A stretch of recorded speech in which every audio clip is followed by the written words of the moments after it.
নমস্কাৰ আজি হল 16 মে এটি গুৰুত্বপূৰ্ণ আপডেট আহিছে টেট পৰীক্ষা কেন্দ্ৰ কৰি বহুতে সুধি আছিল স্যাৰ টেট পৰীক্ষা অনুষ্ঠিত হ'বনে আগতে টেট পাস কৰি থৈ দিয়া ল'ৰা ছোৱালীসকলে এবাৰ চাকৰি পাবনে আমি শুনিছো টেট পৰীক্ষা অনুষ্ঠিত নহয় তেনেহলে কি হ'ব হবিয়াক আপোনালোকে এই ভিডিঅ'টোত চাব পাৰিব যদিহে আপোনালোকে আমাৰ বিশ্বাসী বন্ধু চেনেলত আজি প্ৰথমবাৰ নতুন আহিছে চেনেলটো এতিয়ালৈকে সাবস্ক্ৰাইব কৰি নিজে কৰি লোৱা নাই চেনেলটো সাবস্ক্ৰাইব কৰি নিজে কৰি ল'ব আমাৰ চেনেলৰ জৰিয়তে বিভিন্ন ধৰণৰ আপডেটৰ লগতে আপোনালোকে প্ৰিপাৰেচনবোৰ চলাব পাৰিব ঠিক আছে সো এটি ভাল খবৰ আহি পৰিছে আপোনালোকৰ হাতত যে এইবাৰ 9000টা শিক্ষকৰ পদ খালি হৈছে 9000টা শিক্ষকৰ পদৰ কাৰণে আপোনালোকে টেট পৰীক্ষা দিব নালাগে কিন্তু আপোনালোকে শিক্ষকত নিযুক্তি লাভ কৰিব এটা কথা কওঁ কিমানটা পদ খালি হৈছে 9000টা পদ খালি হৈছে যদি 9000 পদৰ কাৰণে আপোনালোকে পৰীক্ষা পাতিব কিন্তু এটা কথা মন কৰিব এইবাৰ অনুষ্ঠিত নহয় টেট পৰীক্ষা ঠিক আছে এইবাৰ টেট পৰীক্ষা অনুষ্ঠিত নহয় মনটো বেয়া কৰিব নালাগে এইবাৰ এটাই পৰীক্ষা হ'ব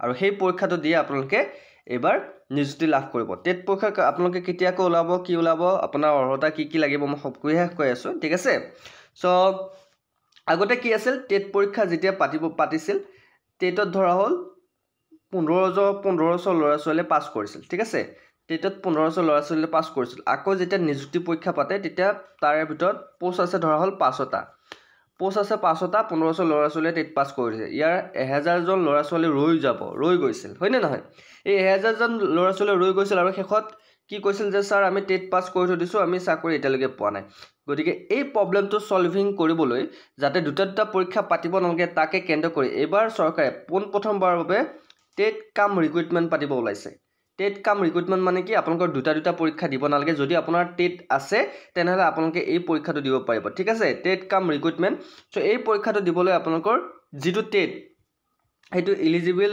আপোনাৰ কোৱালিফিকেশন ধৰা হ'ব এলিজিবল কোৱালিফিকেশন হিচাপে ধৰা হ'ব ঠিক আছে সো এইখিনি কথা মই কোৱা নাই আপোনালোকৰ শিক্ষা মন্ত্ৰী ডাঙৰীয়ে কৈছে ৰনজ পেগু ডাঙৰীয়ে মই আপোনালোক ভিডিঅটো সম্পূৰ্ণভাৱে দেখুৱাই দিম ইয়াতে এটা কথা কৈ দিও আপোনালোকে যদি টেট পৰীক্ষাটো দিব বিচাৰে তেনেহলে আপোনালোকে কি কৰিব লাগিব আপোনালোকে এপ্লাই কৰিব লাগিব আপোনালোকৰ এপ্লাই কেতিয়া হ'ব মাননীয় ৰনজ পেগু ডাঙৰীয়ে কৈছে যে ডিসেম্বৰত আপোনালোকে ওলাব ঠিক আছে ডিসেম্বৰত আপোনালোকে এপ্লাই ওলাব কিমানটা পদ খালি হৈছে 9000টা পদৰ কাৰণে আপোনালোকৰ আবেদন বিচাৰিব এটা 9000টা পদ খালি হৈছে ইয়াতে বহুতৰ সুযোগ আছে যিসকলে টিচাৰ হ'ব বিচাৰিছে হয় না আগতে বহুতে টিচাৰ হৈছিল আগতে অকলমান নিযুক্তিটো প্ৰক্ৰিয়াটো ইজি আছিল না টান আছিল সেইসকলে জানিব যিসকলে এতিয়ালৈকে বহি আছে ঘৰত টেট পাস কৰি ঠিক আছে এবাৰ এটা সোণালী সুযোগ কোনো ধৰণৰ টেট পাস কৰাৰ পিছতো আকৌ ৰিক্ৰুটমেন্ট পৰীক্ষাত কিছুমান বহুতৰ ভয় হৈ থাকে আৰু ইয়াতে এটা মাইনাস পইণ্টটো আছে যে আগতে টেট পাস কৰি থৈ দিছিল নহয় টেট পাস কৰি থৈ দিছিল না আগতে গতে এই টেট পাস কৰি থৈ দিয়া এটা নাম আছিল যে হি টেট পাস কিন্তু এতিয়া এই নামটো নাপাবা এতিয়া ডাইৰেক্টলি ৰিক্ৰুটমেন্ট হ'ব টেট কাম ৰিক্ৰুটমেন্ট সো ৰিক্ৰুটমেন্টটো যদি তোমালোকে কৰিব বিচাৰা কোৱালিফিকেশন হ'ব এডুকেশন কোৱালিফিকেশন তোমালোকে লাগিব গতিকে বিএড লাগিব ঠিক আছে বিএড বা ডিএলএড লাগিব তেতিয়া তোমালোকে টেট কাম ৰিক্ৰুটমেন্টটো দিব পাৰিবা ঠিক আছে বিএড বা ডিএলএড গতে বিএড বা ডিএলএড যদি তোমালোকত থাকিব তোমালোকে ইয়াতে ৰিক্ৰুটমেন্ট কাৰণে এপ্লাই কৰিব পাৰিবা মই সবিশেষ আপোনালোকক আপডেটসমূহ দি থাকিম আগন্তুক দিনত তাৰ কাৰণে আপোনালোকে চেনেলটো সাবস্ক্ৰাইব কৰি থৈ দিব আৰু মাননীয় শিক্ষামন্ত্ৰী ডাঙৰীয়ে কি কথা কৈছে সেইখিনি আপোনালোকে চাই লওক তাৰ পিছত আপোনালোকে হয়তো ভাবিব পাৰে ফেক নিউজ দিছো আপোনালোকে চাই লওক ঠিক আছে আমি হাই স্কুল আৰু হায়াৰ সেকেন্ডাৰী টেট পৰীক্ষাও অনুষ্ঠিত কৰিছিল এবাৰ আমি সিদ্ধান্ত গ্ৰহণ কৰিলো যে আমি দুটা পৰীক্ষা নকৰো বা দুটা প্ৰক্ৰিয়া নকৰো কাৰণ আমি টেট পৰীক্ষা পাতিলেও আমি আকৌ এটা ৰিক্ৰুটমেন্ট প্ৰক্ৰিয়া কৰিব লাগে দুটা নকৰি দুইটাক মাৰ্জ কৰি টেট কাম ৰিক্ৰুটমেন্ট পৰীক্ষা অনুষ্ঠিত কৰা গ্ৰেজুৱেট টিচাৰ আৰু পোষ্ট গ্ৰেজুৱেট টিচাৰৰ কাৰণে ব্যৱস্থা গ্ৰহণ কৰিছো প্ৰায় 9000 শিক্ষকৰ কাৰণে এই পৰীক্ষা অনুষ্ঠিত হ'ব অহা 29 তাৰিখে পৰীক্ষা অনুষ্ঠিত হ'ব আৰু ইয়াত আমাৰ যিমান ভেকেন্সি আছে সিমানেই ছাত্ৰ মানে প্ৰাৰ্থী পাস কৰিব আগতে টেট পাতোতে কি হৈছিল যে তাত কিমান ভেকেন্সি এটো নহয় যিমানে টেট কোৱালিফাইড কৰে সাপোজ মোৰ ভেকেন্সি আছে 5000 কিন্তু 15000 মানুহে হাই স্কুল টেট তেওঁলোকে পাস কৰে এই 15000ৰ পৰা আকৌ 5000 মই বাছিব লগা হয় এইবাৰ টেট কাম যেহেতু ৰিক্ৰুটমেন্ট আমাৰ যিমান ভেকেন্সি আছে সিমান সংখ্যকেহে পাস কৰিব সো এইটো নিউজ আপোনালোকে পালে আমি ডিডি নিউজৰ পৰা এইটো কালেক্ট কৰিছিলো সো এই বাৰ্তাটো আপোনালোকে পালে ইয়াতে এটা কথা মন কৰিছে আপোনালোকে 29 তাৰিখে পৰীক্ষা হ'ব বুলি কৈছে ঠিক আছে 29 তাৰিখে টেট কাম ৰিক্ৰুটমেন্টৰ আপোনালোকে এপ্লাই প্ৰসেছ চলিব সো 29 তাৰিখে হয়তো আপোনালোকৰ টেট কাম ৰিক্ৰুটমেন্টৰ আপডেট ইতিমধ্যে অফিচিয়েল আপডেট অহা নাই, আহিলে আপোনালোকে পাই যাবা। ইতিমধ্যে শিক্ষামন্ত্ৰী ডাঙৰীয়ে কৈছে আৰু 29 তাৰিখে কি হ'ব আপোনালোকে শিক্ষামন্ত্ৰী ডাঙৰীয়ে ক'লেই। চ' আশা কৰোঁ আপোনালোকৰ যিসকলে ভাবি আছিল যে এইবাৰ টেট পৰীক্ষা অনুষ্ঠিত নহয়, চ' টেট পৰীক্ষা যিসকলে অনুষ্ঠিত নহয় বুলি ভাবিছিল তেওঁলোকৰ কাৰণে ভাল খবৰ। বহুতৰে শিক্ষক হ'বলৈ মন হয় জানো? শিক্ষক হৈছে এডাল মমবাতিৰ দৰে, যিয়ে নিজে জ্বলি আনক পোহৰ বিলায়। গতিকে সকলোকে মোৰ ফালৰ পৰা শুভেচ্ছা থাকিল প্ৰতিজন শিক্ষকক। বহুতে ডাক্তৰ হ'ব বিচাৰে, ইঞ্জিনিয়াৰ হ'ব বিচাৰে, কিন্তু এজন শিক্ষক হ'বলৈ কোনেও নিবিচাৰে। কিন্তু শিক্ষকে সকলোকে বনায়, বুজি পাইছে নহয়? শিক্ষকৰ বহুত দায়িত্ব আছে আৰু এই দায়িত্ববোৰ যদি ল'ব পাৰে তেনেহ'লে আপোনালোকে এই পষ্টৰ কাৰণে এপ্লাই কৰিব পাৰিব। ঠিক আছে?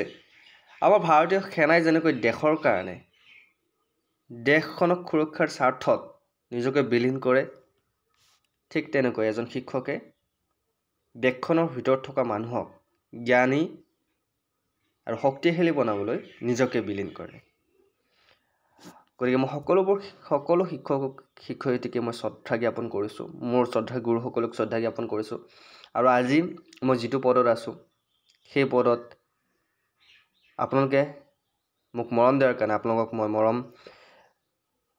সদায় থাকিব বুলি আশা কৰিছোঁ। চ' যিসকলে আমাৰ চেনেলৰ জৰিয়তে আমাৰ ৰেগুলাৰলি ক্লাছবোৰ কৰি আছে, এডিআৰই হওক, ডিএমই হওক, সকলোকে সফলতা দিব পাৰিছোঁ, তাৰ কাৰণে কিবা নহয় কিবা এটা নিজকে ভাল লাগে, হয়নে নহয়? গতিকে টেটৰ যিহেতু ৰিকুৱাৰমেণ্ট ল'ব, আমি টেটৰ কাৰণে আমি ক্লাছবোৰ কৰিম। চ' তোমালোকে ক্লাছবোৰ কৰিবা। আৰু বৰ্তমান আমি এডিআৰই গেট 4ৰ ITI ইলেক্ট্ৰিচিয়ান আৰু এডিআৰই গেট 4 যিসমূহ ভাইভা কুৱেশ্যন, স্কিল টেষ্ট আৰু ভাইভা কুৱেশ্যনৰ আমি এটা কোৰ্চ লঞ্চ কৰিছোঁ। যিসকলে ল'ব বিচাৰে লৈ ল'ব পাৰে। মাত্ৰ 149ত। বহুতে আকৌ ভাবি থাকিব ছাৰে কিমান পইচা লয়, আমি পইচা নলওঁ, কিন্তু এইটো PDF কেইটাৰ প্ৰাইচ হয় মাত্ৰ 149। আপুনি পে'মেণ্ট কৰিলে এডিআৰই 2.0 স্কিল টেষ্ট আৰু ভাইভাৰ কাৰণে আপোনালোকে PDF কেইটা ল'ব পাৰিব। বহুকেইটা PDF আছে। চ' আমাৰ এইটো নাম্বাৰত আপোনালোকে পে'মেণ্ট কৰি হোৱাটছআপত স্ক্ৰীনশ্বট দি দিব। আৰু আগন্তুক দিনত যদি আপোনালোকক কিবা মেটেৰিয়েল লাগে তেনেহ'লে এই নাম্বাৰটোত আপোনালোকে কণ্টেক্ট কৰিব, আপোনালোকে পাই যাব। ঠিক আছে? আমাৰ নাম্বাৰটো হৈছে 8638686390। এডিআৰই 2.0 ভাইভাৰ কাৰণে আৰু ANM GNM এণ্ট্ৰেন্স এক্সামৰ বা ANM GNMৰ যি কম্পিউটাৰ এক্সামৰ কুৱেশ্যন লাগে, সকলোবোৰ কুৱেশ্যনৰ কাৰণে আপোনালোকে আমাক কণ্টেক্ট কৰিব পাৰে। ঠিক আছে? চ' আমাৰ নাম্বাৰটো হৈছে 8638686390। চ' আজিলৈ ইমানেই। অন্য এটি ভিডিঅ'ত আকৌ লগ পোৱাৰ প্ৰতিশ্ৰুতিৰে জয় হিন্দ, জয় অসম। চ' আপোনালোকে এটা কথা মন দিব, আৰু বেছি সময় নাই। 29 তাৰিখ বুলি কৈছে, 29 তাৰিখে আপোনালোকৰ ৰিকুৱাৰমেণ্ট হ'ব। ঠিক আছে? চ' কোৱালিফিকেশ্যন কি লাগিব মই অলৰেডি ক'লোৱেই। তোমালোকৰ গ্ৰেজুৱেশ্যন আৰু নন গ্ৰেজুৱেশ্যন দুটা, পষ্ট গ্ৰেজুৱেশ্যন আৰু আপোনাৰ দুটা কেটেগৰীত তোমালোকৰ পৰীক্ষা হ'ব। ঠিক আছে? দুটা কেটেগৰীত যিহেতু পৰীক্ষা হ'ব তোমালোকৰ, এইবাৰ কোনো ধৰণৰ এক্সট্ৰাকৈ আৰু দুটা পৰীক্ষা তোমালোকৰ নাপাতে। এইবাৰ ডাইৰেক্টলি এটা পৰীক্ষাই পাতিব, টেট কাম ৰিক্ৰুইটমেণ্ট। ঠিক আছে? ডাইৰেক্ট টেট নিযুক্তি। গতিকে এই সুযোগটো ল'বলৈ নাপাহৰিবা। ঠিক আছে? চ' আজিলৈ মানে অন্য এটা ভিডিঅ'ত আকৌ লগ পোৱাৰ প্ৰতিশ্ৰুতিৰে জয় হিন্দ, জয় অসম।